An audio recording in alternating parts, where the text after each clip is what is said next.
Hello cho tất cả anh em nha. Hôm nay mình ăn buổi sáng. Đấy, thịt cá om lá chuối này nè. Rất ngon mọi người nha. Đấy, để mình ăn cơm đây. Mời tất cả mọi người ăn cơm nha. Ăn đi.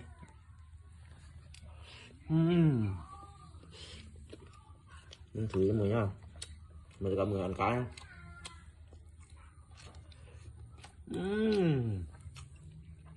Thơm phức luôn.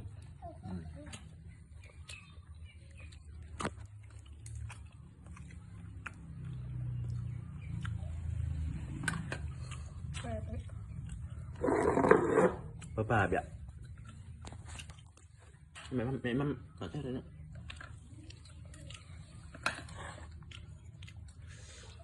Ăn cơm buổi sáng với thịt cá.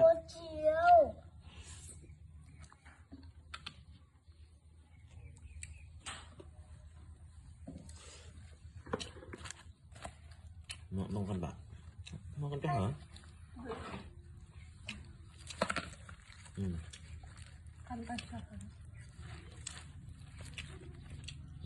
Ồ, khá nè. Con cho em mà. Mời tất cả mọi người nha. Thịt cá nha.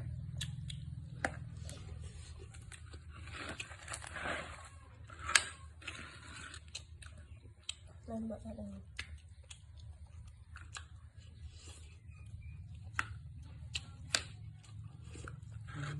Ruột.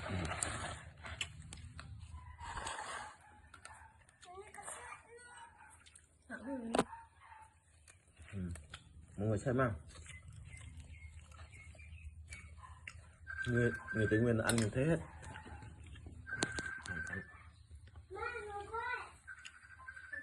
Rồi em. Người Tây Nguyên ăn vào hết mọi người nhá. Nhắm ạ. Ngon lắm mọi người ơi.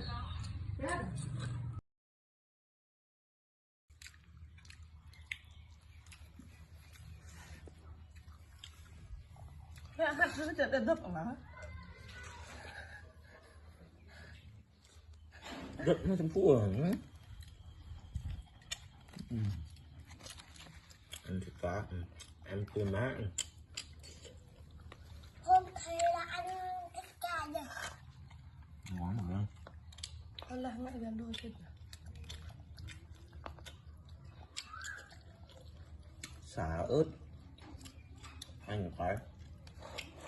Vị ngon. Thế con tập bên sai đâu.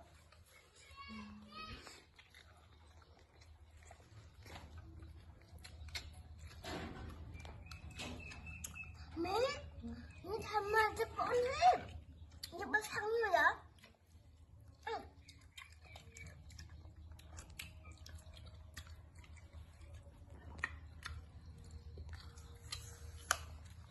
Người chưa rải Tây Nguyên.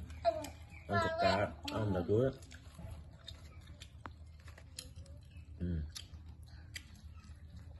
Rất ngon mọi người ơi. Bắt có dớ.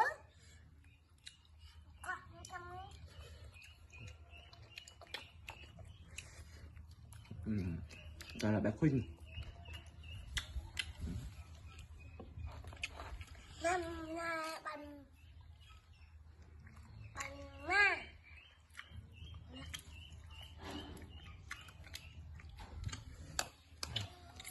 Ăn xem trái quá ngon, quá rực rỡ luôn.